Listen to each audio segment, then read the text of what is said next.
Hey guys, and welcome to PixelTech. It's gonna be probably quite a funny one because we're both really quite hyper. So wait, that just sounds like we're kids. So no, it's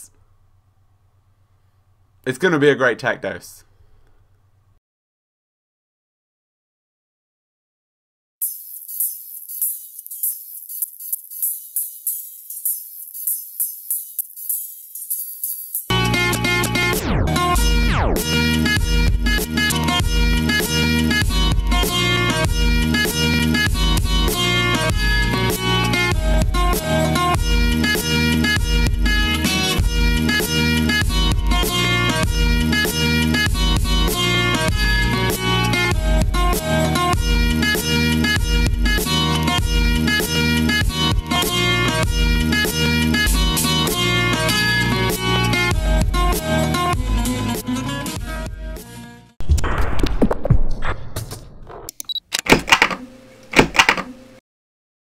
So there's this really cool water-cooled PS3 laptop. There has been PS2 and Wii portable device thingies that were sold in retail stores, but this one is like it's like a limited edition. There's like only one made, and these people made it, and it's very cool. There's actually like a keyboard and everything. It's like a laptop, but it's got a water-cooled PS3 inside. It's a bit of a beast. It looks like it's like a 24-inch TV like screen, but that's probably only because the PS3 is quite big. But yeah, it has a keyboard, a USB hub, water cooled obviously, 500GB hard drive, which is pretty big. So there's like a PS3 logo that's all lit up in red, and it looks pretty cool. It took 3 years to make. Oh my god, that's crazy. What if like the PS4 comes out next month? What if it comes out tomorrow? What if it comes out in next year?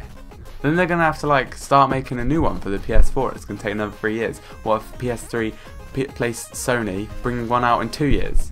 And I'm Mary Poppins. So NVIDIA demos off quad-core processors in tablets. Quad freaking core in tablets! Whoa. So there's a video demoing NVIDIA's next chip called Kal-El, and it's got quad-core awesomeness. It's just so amazing. You got to see the video to actually see how fluid and awesome it actually is. So the demo app is on Honeycomb using the processor, and it shows the smoothness, the reflections off the marble itself, and the real-time physics. Like if you hit something, it like topples off, and it's in really good frames. And they even display, even if you take off 2 of the cores, then it just goes really laggy. So it shows that if you have quad core, it's so much better. So please check out the video in the description below to see how amazing this is. So Gigabyte has announced a tablet. It isn't actually on Android. This is probably one of the first tablets. Well, probably isn't the first, but it's really rare to see a tablet running Windows 7, because then it becomes more of a tablet PC and less a tablet with a special firmware. It has 10.1 touchscreen. I think that's quite big for a tablet. A 2GB DDR3 RAM, so it'll run pretty smoothly. 320GB hard drive. USB 2 port, USB 3.0 port, which it's something you hardly ever hear of being on a computer, let alone on a tablet, which I think is crazy. SD card reader, 1.3 megapixel camera. So when I read them specs, I actually was like to Dan, are you sure it's a tablet? But it is a tablet. Fizzy pop! One great accessory Gigabyte has made for this tablet is a dock that has a DVD drive in it. So obviously tablets never have DVD drives because they're meant to be really small, portable, and just awesome to use. So you can dock it in, and then this drive comes out the front and play DVDs. And since it's on Windows 7, I don't see why you can't install software, play games. So that is pretty freaking cool. It hits the US in June for $700. The price of the dock is unconfirmed. So yeah, if you think about it, all you have to do is add a mouse and a keyboard. Not a live mouse, that would be stupid, I mean, come on. A mouse and a keyboard, and it would be a computer. That is really crazy.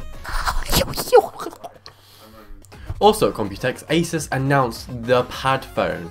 Sounds a bit weird, but it's quite a good concept. It's a 4.3-inch Android smartphone which comes with a tablet, which is kind of like a dummy when you buy it. So you can dock the phone into the pad to create the tablet. It's such a good idea, but it's such a weird name, Padphone. I mean, come on, they could have like had a better idea of calling it a name like iPad. Isn't that such a brilliant name? What? The tablet is basically a dummy. It has no insides, just a battery, and of course like the LCD screen, of course, is touchscreen.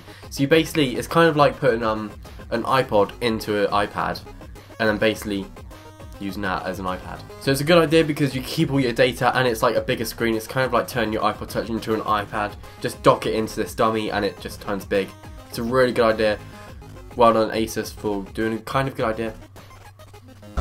I'm so heavy, I'm on point all day, I stay on way, I'm not playing, you're not ready. Apple released their press release confirming the date and the time of the main keynote. It's Monday, June 6th, 10 AM San Fran and 6 PM UK time. So we pretty much know for sure that they're unveiling LionOS, iOS 5 and iCloud, which is the service that will let you sort of store all your music, your iTunes library on the internet and listen to it anywhere where you have the internet, which I think sounds awesome because I could stream my iTunes library to the web and then listen to it on like a college computer or in the library. Even though I never go to a library, I'll be able to do it.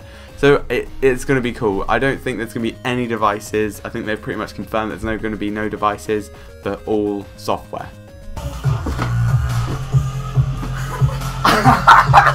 So guys, there's been loads of news this week. We've had to pick out the best. There's going to be loads of news next week.